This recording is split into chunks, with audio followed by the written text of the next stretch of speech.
Avery Lawson wasn't the type of woman who indulged in reckless decisions. She lived a structured life, where every choice was deliberate, every step carefully planned. At 28, she had built a name for herself in the world of high-end interior design, working with some of the most influential clients in New York. She prided herself on professionalism, on keeping emotions at bay, and on never mixing business with pleasure. But that night, something changed. It started with a gala, one of those extravagant, high-society events where millionaires sipped champagne and exchanged insincere pleasantries. Avery wasn't there to mingle, she was there because one of her biggest clients had insisted. The venue was breathtaking: gold chandeliers, sleek black marble floors, tables adorned with extravagant floral arrangements that probably cost more than her monthly rent. She had just finished a polite but dull conversation with a potential investor when she felt a presence behind her. "Let me guess. You hate these things too." The voice was deep, smooth, and laced with amusement. Avery turned, already forming a dismissive reply, but then she saw him. Weston Crawford. She knew who he was immediately. Everyone in New York did. CEO of Crotech, a self-made billionaire who had turned a failing startup into a multi-billion-dollar empire in just under a decade. Ruthless in business, impossibly private in his personal life. He rarely attended events like these, and when he did, he never lingered. His presence was magnetic, the kind that commanded attention without effort. He was tall, broad-shouldered, dressed in a perfectly tailored black suit that looked like it had been made for him, because it probably had. But it was his eyes that unsettled her the most. A piercing storm gray, sharp, analyzing, as if he could see through whatever mask she was wearing. She recovered quickly. "Let me guess. You think you're charming." His lips curved into a slow, knowing smirk. "I don't have to think about it." Avery almost rolled her eyes, but there was something about the way he was looking at her, like she was the only woman in the room, that sent a shiver down her spine. She was used to being approached at these events, used to men assuming they had something to offer her. But Weston wasn't like the others. There was no arrogance in his tone, no forced charm. He was studying her, waiting, as if giving her the choice. And maybe it was the champagne, maybe it was the exhaustion of always doing the right thing, but she made a choice she never thought she'd make. One night. That was all it would be. One night to forget the rules. They left the gala together. He drove her back to his penthouse, an expansive, glass-walled apartment overlooking the city skyline. She barely had time to take in the breathtaking view before his lips were on hers. Weston kissed like he negotiated, calculated at first, testing, but once she responded, he deepened it, took control. His hands traced over her dress, then unzipped it slowly, deliberately, as if savoring every moment. Avery let herself get lost in the way he touched her. In the way he held her. In the way he made her feel like the only thing that mattered. It was supposed to be just one night. And in the morning, he was gone. She wasn't surprised. In fact, she had expected it. Weston Crawford was a man who didn't do attachments. She had known that before stepping into his car. She had wanted that. Still, as she sat on the edge of his king-sized bed, wrapped in white silk sheets, gazing out at the city below, a strange, unfamiliar feeling settled in her chest. She ignored it. She got dressed, straightened her shoulders, and walked out of his apartment without looking back. This was exactly how it was supposed to be. Or so she thought. Because what she didn't know yet was that Weston Crawford never changed his mind, until her. And that the next night, he would wait 3 hours outside her office. Avery Lawson never expected to see him again. That morning, after leaving Weston Crawford's penthouse, she had gone about her day as if nothing had happened. She returned to her office, buried herself in design projects, and convinced herself that last night was exactly what it was meant to be, a temporary escape, nothing more. She was good at compartmentalizing. It was a skill she had perfected over the years. No emotions, no attachments. Just business. By the time evening rolled around, she was exhausted. The office lights had dimmed as most of her colleagues had already left, leaving only a few late-night workaholics tapping away at their keyboards. Avery shut her laptop, stretched her stiff shoulders, and grabbed her coat, preparing to head home. The moment she stepped out of the building and onto the sidewalk, she froze. Across the street, leaning against a sleek black Aston Martin, stood Weston Crawford.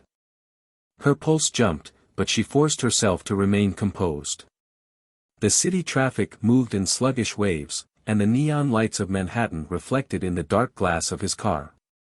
He wasn't looking at his phone, wasn't distracted. He was waiting. For her. 3 hours. That's what her assistant, Liv, told her when she saw him through the window earlier.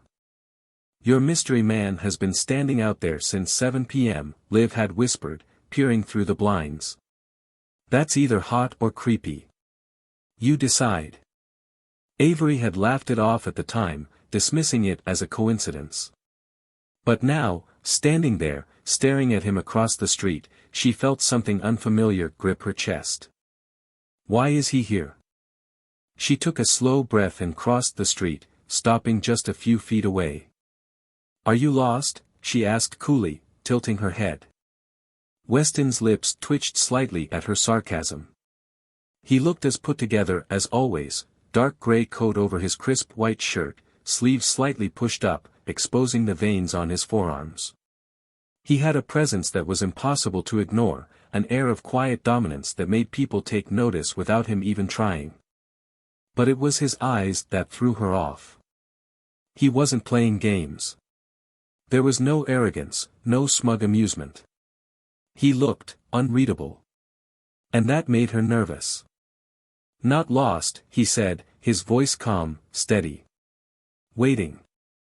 Her stomach tightened. She shifted her weight slightly, crossing her arms.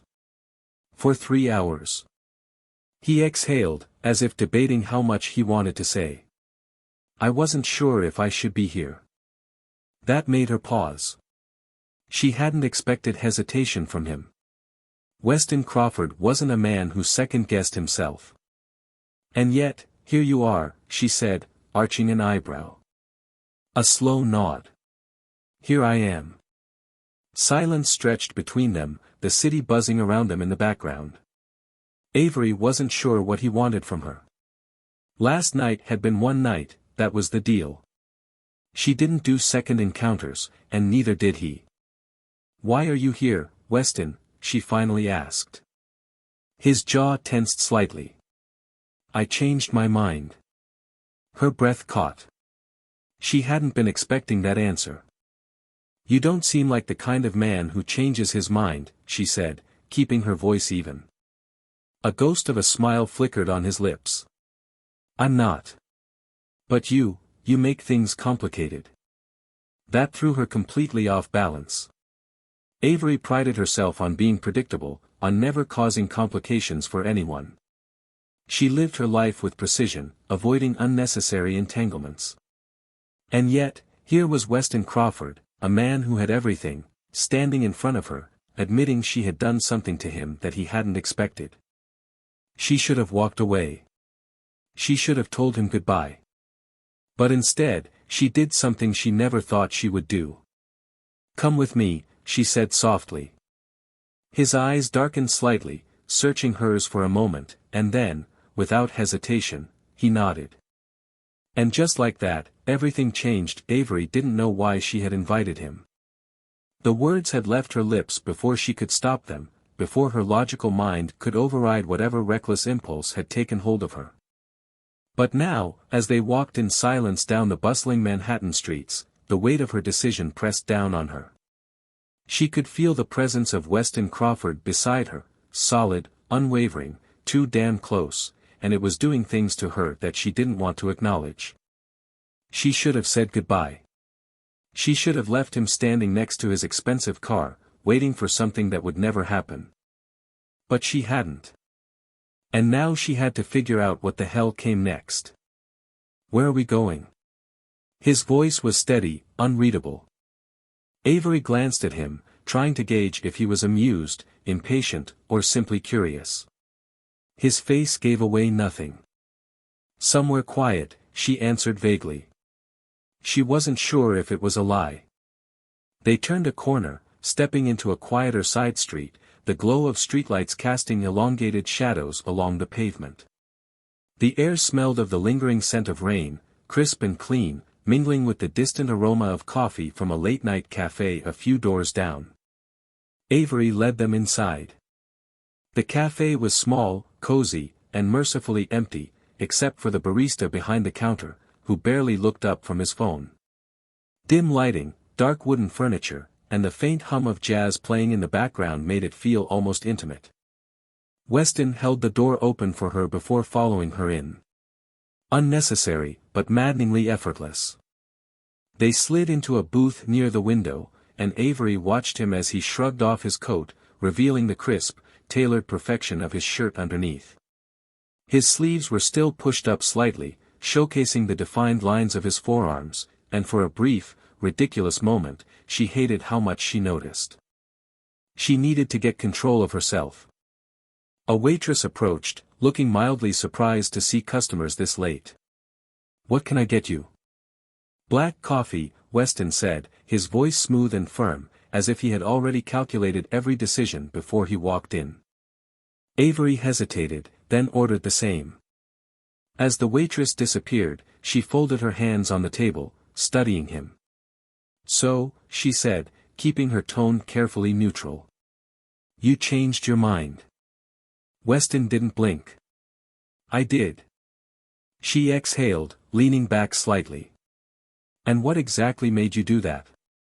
He was silent for a moment, his fingers tapping once against the polished wood of the table before he answered. "I don't do this." "Do what?" "Go back." His eyes never left hers. "I don't revisit things once they're over. I don't second-guess decisions. And I don't wait 3 hours for anyone." Avery swallowed, her throat suddenly dry. "Then why did you?" she asked, her voice quieter than she wanted it to be. Weston's gaze didn't waver. "Because I wasn't finished with you." Her pulse jumped. There was no arrogance in his words, no empty bravado. It was a simple statement, spoken as if it were an undeniable fact, like the sky being blue or the city never sleeping. And the worst part? She felt the same way. The waitress returned with their coffees, setting them down with a quick smile before disappearing again. Avery wrapped her hands around the warm ceramic mug, trying to ground herself. "I don't do this either," she admitted after a long pause. A slow, almost imperceptible tilt of his head. "Don't do what?" She inhaled deeply. "I don't let people come back." His lips pressed together slightly, as if considering her words. "Why?" "Because it's easier that way." A muscle in his jaw twitched. "Easier isn't always better." She let out a short, quiet laugh. "That's exactly what someone like you would say." Weston leaned forward slightly, resting his forearms on the table. "And what exactly am I like?" Avery studied him, taking in the sharp lines of his face, the way his storm-gray eyes never seemed to look away, as if missing even the smallest detail wasn't an option. He was a man used to control, to power, to people obeying his every command without hesitation. "You don't like complications," she finally said. His lips curved ever so slightly. "No, I don't." "And yet, here you are." Silence stretched between them, thick and charged. She should have ended this conversation. She should have thrown up her walls, created distance, reminded him, and herself, that this wasn't going to become anything. But she didn't. Instead, she reached for her coffee, took a slow sip, and said, "So, what do you plan to do now?" And the way Weston Crawford looked at her in that moment told her everything. He wasn't walking away. Not this time. Avery told herself she was in control. She told herself that sitting across from Weston Crawford in a quiet cafe in the middle of the night didn't mean anything. That she wasn't falling into something dangerous. That the fact he had waited outside her office for 3 hours wasn't shaking her resolve. She told herself a lot of things. And all of them were lies. The coffee between them had gone cold, but neither of them moved to leave. There was an unspoken tension stretching between them, something neither of them seemed willing to acknowledge out loud. It had started as one night. It was supposed to stay one night. But here they were. Weston studied her with those sharp, unreadable gray eyes, his fingers resting lightly against the edge of his untouched mug. He had been quiet for the last few minutes, and it unsettled her more than she wanted to admit. She wasn't sure what she had expected from him, some kind of smirk, a clever remark, maybe even an admission that this was a mistake. But instead, he just sat there, watching her as if he was trying to figure her out, as if she was the puzzle instead of him. Finally, he spoke. "Why did you let me come with you tonight?" Avery blinked, thrown off by the directness of his question. She could have lied. Could have said it didn't matter, that it was nothing. But that wasn't what he wanted to hear. And, if she was being honest with herself, it wasn't the truth. She exhaled slowly. "Because I wanted to see if you were real." Weston's brows lifted slightly. "Real?" She traced the rim of her coffee cup absently, choosing her words carefully. "Men like you don't do things like this. You don't wait outside offices, you don't second-guess your decisions, and you don't chase after women you've already had." His jaw tightened at that last part, but she didn't stop. "You told me last night that it was just one time. I believed you. And then suddenly, you're here. You're waiting. You're changing your mind. And I don't understand why." The admission felt dangerous, like stepping too close to the edge of a cliff. Weston leaned back against the booth, his eyes never leaving hers. "Maybe I don't understand it either." That shouldn't have made her chest tighten. But it did. Avery forced a small, sharp laugh. "That's not very reassuring." His lips curved slightly, but the amusement didn't reach his eyes. "You think I planned this? That this is some kind of strategy?" She hesitated. "Isn't everything with you a strategy?" He didn't answer right away, and she knew that was the closest thing to an admission she would get. Weston Crawford was a man who controlled everything, his business, his time, his emotions. The fact that he was sitting here now, that he had broken his own rules, meant something. And that terrified her. She needed to pull away from this. She needed to end whatever this was before it spiraled into something she couldn't control. But before she could say anything, Weston's expression changed. His gaze flickered past her, toward the cafe entrance, his entire body tensing slightly. It was subtle, but Avery noticed. Her pulse kicked up. "What?" Weston didn't answer right away. Instead, he shifted forward, his voice dropping just enough to send a shiver down her spine. "Don't turn around." Avery's fingers tightened around her coffee cup. Every instinct in her body told her to do the opposite of what he said, but something about his tone, about the quiet command in it, made her pause. Her breath came slower now, more controlled. She forced her expression to remain neutral, even as her heart pounded. "Who is it?" she asked carefully. Weston's eyes darkened. He didn't answer immediately. But that told her enough. Her skin prickled. Someone was watching them. She fought the urge to turn around, to look for herself. Instead, she did the next best thing, she studied him. Weston wasn't just a man who noticed everything. He was a man who anticipated everything. If someone had followed them here, if someone was watching, it wasn't a coincidence. Avery swallowed hard. "Weston." His gaze snapped back to hers, sharp and focused. "I need you to trust me," he said quietly. A part of her wanted to laugh. Trust? She had known him for barely 24 hours. She didn't even trust herself around him. But the way he was looking at her now, the sheer intensity in his expression, made it impossible to say no. So she did something she never thought she'd do. She nodded. Weston exhaled, just slightly, before shifting out of the booth. His movements were smooth, controlled, as if he had already mapped out exactly what he was going to do next. Avery followed him, her pulse steady even though every nerve in her body was screaming. He didn't touch her, didn't rush her, but the moment they stepped outside, she felt it. They were being watched.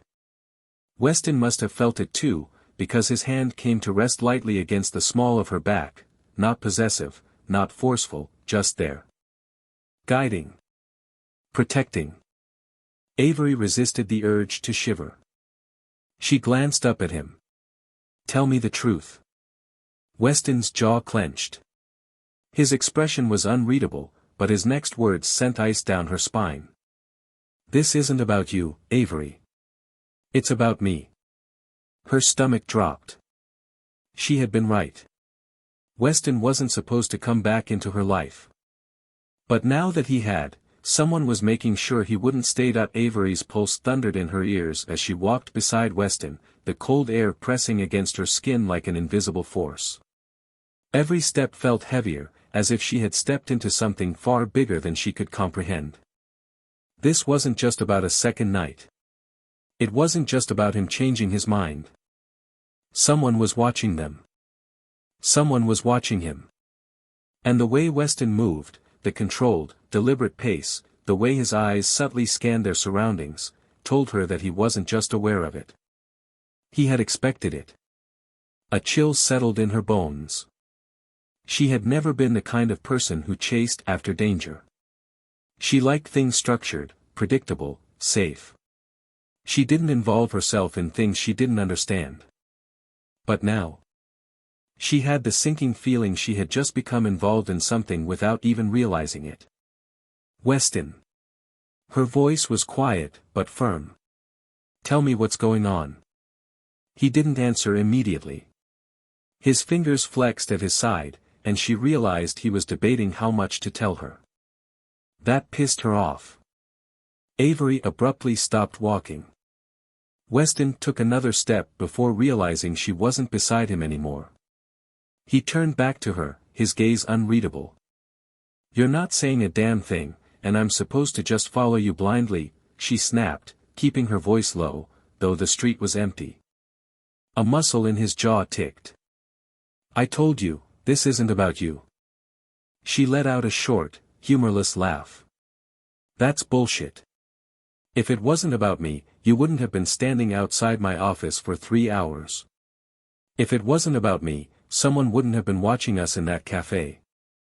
Weston exhaled slowly, as if trying to find patience. That only made her angrier. She stepped closer, forcing him to look at her. "I deserve to know what the hell is happening." His eyes locked onto hers, and for the first time, something flickered beneath the cold control, hesitation. Then, finally, he spoke. "Someone wants to hurt me." Avery stiffened. She had expected a lot of things, maybe that he had some past scandal, maybe a business rivalry gone wrong. But the way he said it, "someone wants to hurt me," wasn't casual. It wasn't a maybe. It was a certainty. Her throat went dry. "Who?" Weston's gaze darkened. "Someone I trusted once. Someone who doesn't like losing." Avery didn't realize she was holding her breath until she forced herself to exhale. There was more. He wasn't telling her everything. "And why does that have anything to do with me?" Weston hesitated again. Then, after a long pause, he said something that made her stomach twist into knots. "Because it's not just me he wants to destroy. It's everyone around me." Avery's heart slammed against her ribs. She knew what he was saying. She was around him now. "You should have left me alone, then," she said, her voice quieter now, but laced with something she couldn't name. Weston studied her, his expression unreadable. "You think I don't know that?" The words sent a jolt through her. For a moment, neither of them spoke. The city hummed around them, but it felt like they were in a bubble, caught in something that had already spiraled out of their control. Then, Weston's voice dropped lower. "Avery, listen to me. If you want to walk away, do it now. I won't stop you. But if you don't," he exhaled sharply. "If you don't, then you have to know that this isn't going to be easy." She stared at him. She should walk away.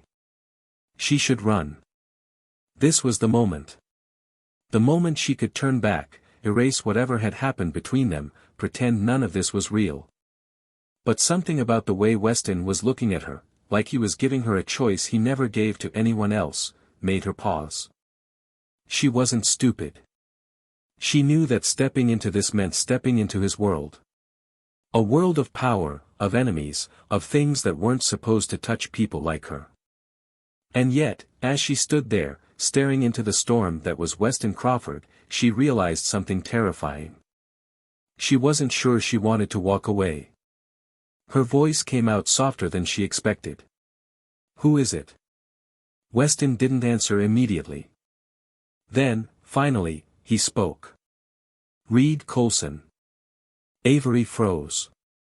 The name slammed into her like a wrecking ball. It sent ice down her spine, sent memories flashing through her mind faster than she could stop them. Her stomach clenched, her hands curling into fists before she even realized what she was doing. She knew that name. She knew it too well. And for the first time since the night she met Weston, she felt something sharp and unrelenting bloom in her chest.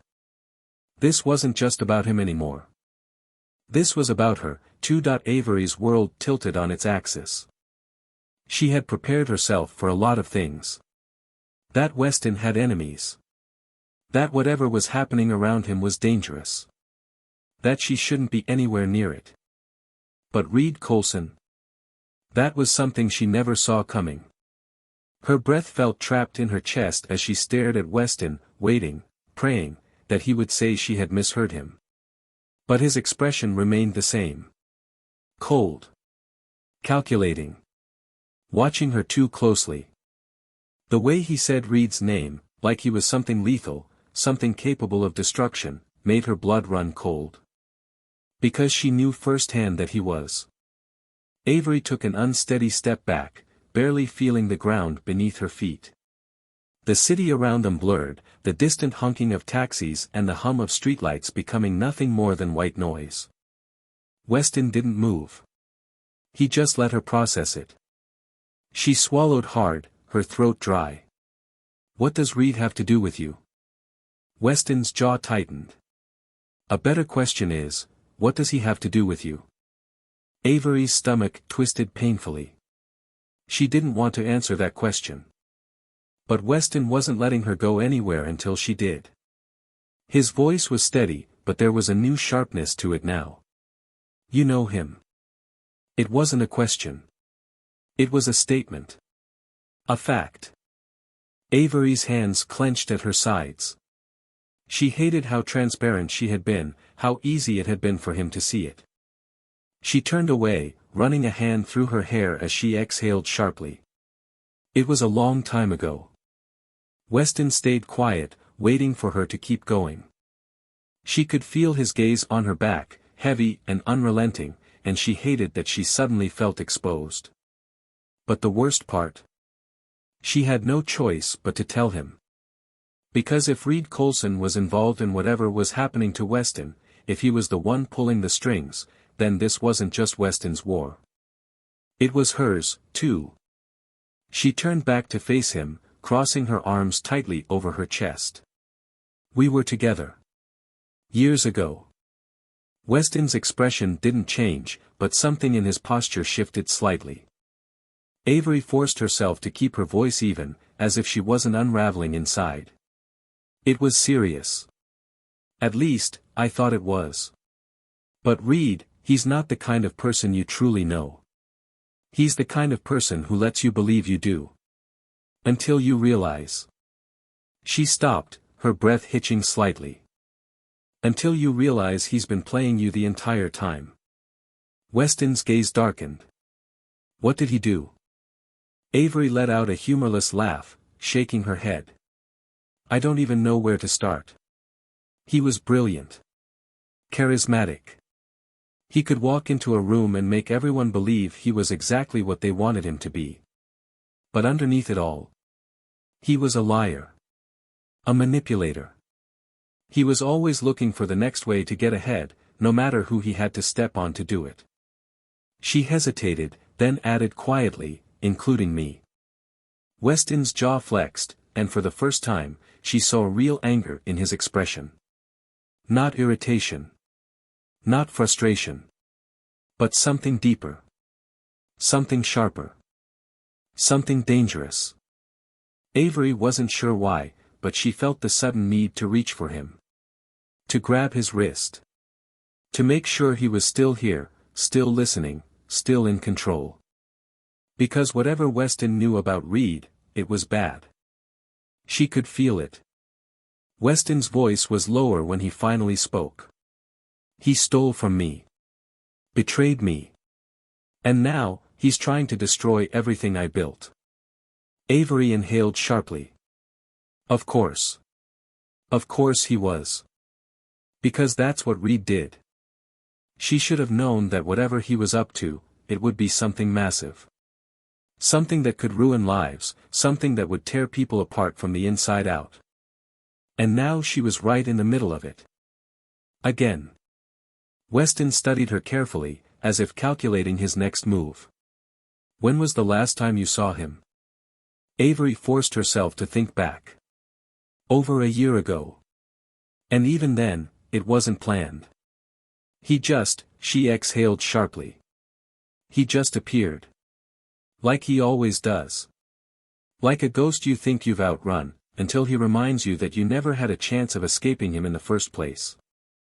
Weston's fingers curled into a fist at his side. Avery shook her head. You don't know what he's capable of, Weston. Weston's eyes locked onto hers, something dark flickering behind them. I know exactly what he's capable of. That's why I'm going to stop him. A chill ran down her spine. Because the way he said it. It wasn't a promise. It was a certainty. Avery knew she should step away. She knew she should let him handle this, keep herself out of it, pretend she wasn't already entangled in something she couldn't control. But there was no pretending anymore. Not when Reed was involved. Not when her past had just crashed straight into her present. And definitely not when Weston Crawford was looking at her like she was part of this now. Because the truth was, Avery had always believed that the past stayed where it belonged, buried, sealed away, incapable of creeping back into her carefully structured life. But now, as she sat across from Weston Crawford, the weight of Reed Coulson's name hanging between them, she realized how foolish that belief had been. The past was never really gone. It just waited. And now, it had come back for her. Weston was silent, his gaze fixed on hers, unreadable yet intensely focused. He wasn't someone who reacted emotionally, at least not outwardly. But she could feel the tension in him, could see it in the way his fingers flexed slightly before he finally exhaled, slow and controlled. He was thinking. Calculating. Deciding something. That should have scared her. Instead, she was terrified for an entirely different reason. Because whatever decision Weston Crawford was making in this moment, it involved her. She could feel it. Avery leaned forward slightly, her pulse steady but slow, as if her body already knew this was a turning point. Tell me everything. Weston's jaw tightened. You don't want to know. She let out a sharp breath. That's not your choice to make. His gaze darkened. He studied her for a long moment, as if weighing the risk of letting her in on the truth. And then, finally, he spoke. Reed didn't just steal from me. He tried to ruin me. The words were like a blade to her gut, because of course he did. Of course Reed had set his sights on Weston. Because that's what he did. He found powerful men, learned their weaknesses, infiltrated their lives, and then, when they least expected it, he burned them to the ground. Her stomach twisted violently. How? Weston leaned back, exhaling slowly, his fingers tapping lightly against the side of his coffee cup, though his grip on it was tighter than before. A year ago, I was working on a major deal. One that would have expanded my company beyond anything we've ever done before. It was confidential, locked down, airtight. No one outside my inner circle even knew the details. He paused, his jaw flexing. Until one day, they did. Avery swallowed hard. Weston's voice was lower now, controlled but edged with something dangerous. The details were leaked to one of my biggest competitors. Suddenly, they had access to information that should have been impossible for them to get. They made their move first. The deal collapsed. Avery felt a lump form in her throat. She already knew where this was going. It was Reed. Weston gave a slow, sharp nod. I didn't see it at first. He was smart, too smart. He covered his tracks, made it look like an internal leak, like someone on my team had betrayed me. But the more I dug, the more I started to see the cracks.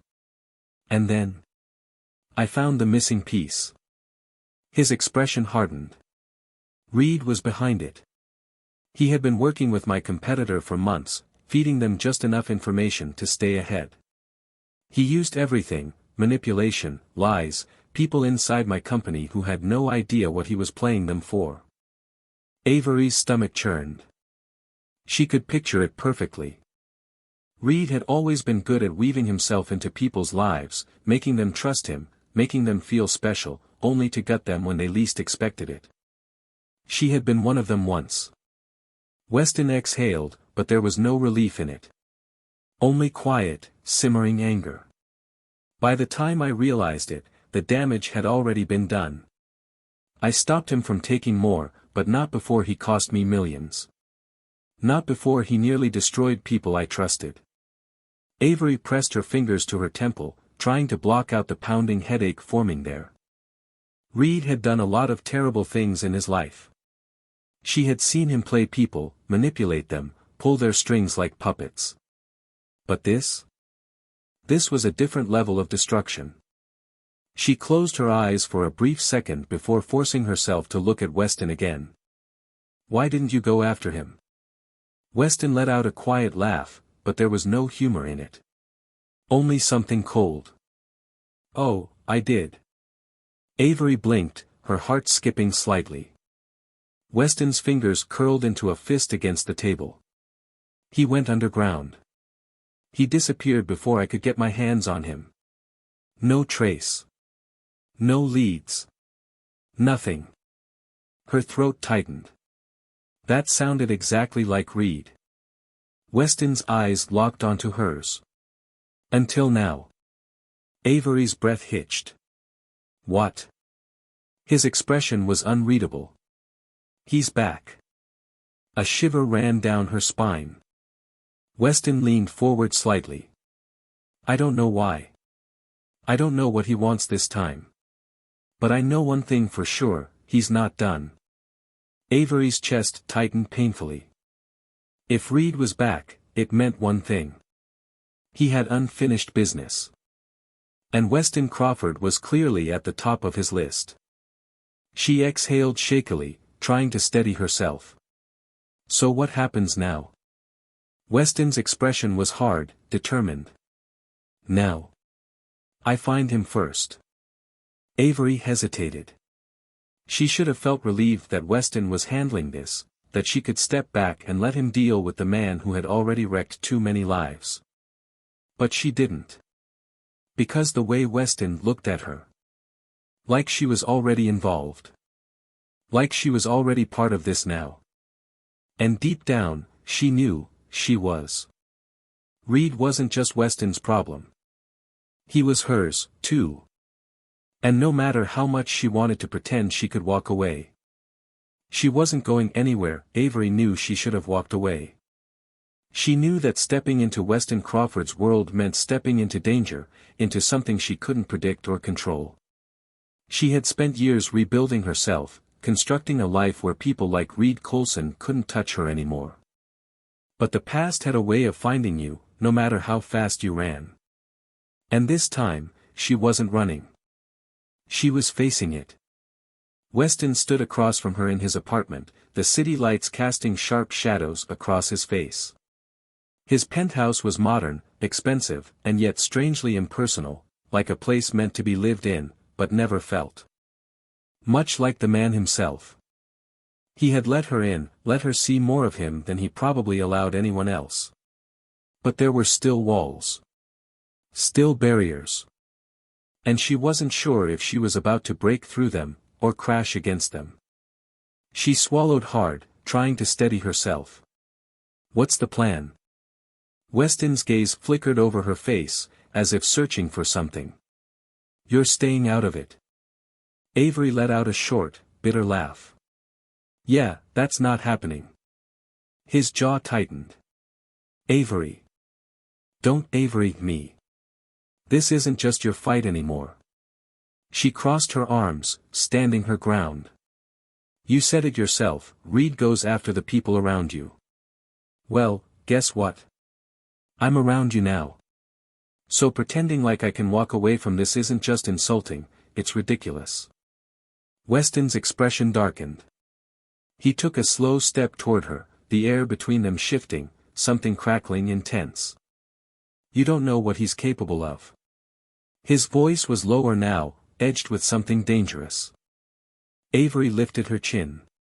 And you don't know what I've already survived. The words hung between them like a challenge, like something she refused to take back. Weston stared at her for a long moment, and then, slowly, his expression shifted. Not with frustration. Not with anger. But with understanding.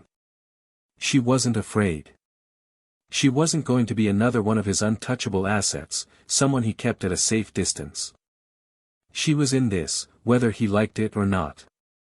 Finally, he exhaled, rubbing a hand down his jaw. You really don't know when to back down, do you? Avery smirked. You should have figured that out by now. Weston let out something between a sigh and a chuckle, shaking his head slightly. Fine. You want the plan? Here it is. He turned, walking toward a sleek black cabinet near the window. He pressed a small button hidden underneath, and a compartment slid open, revealing a secure tablet and a thin stack of documents. Avery's stomach tightened. Whatever this was, it was serious. Weston grabbed the tablet and handed it to her. I found him. A chill ran down her spine. She stared at the screen. It showed surveillance footage, grainy but clear enough. A man standing near the entrance of an underground club, dressed in dark clothes, face partially hidden. But she would have recognized him anywhere.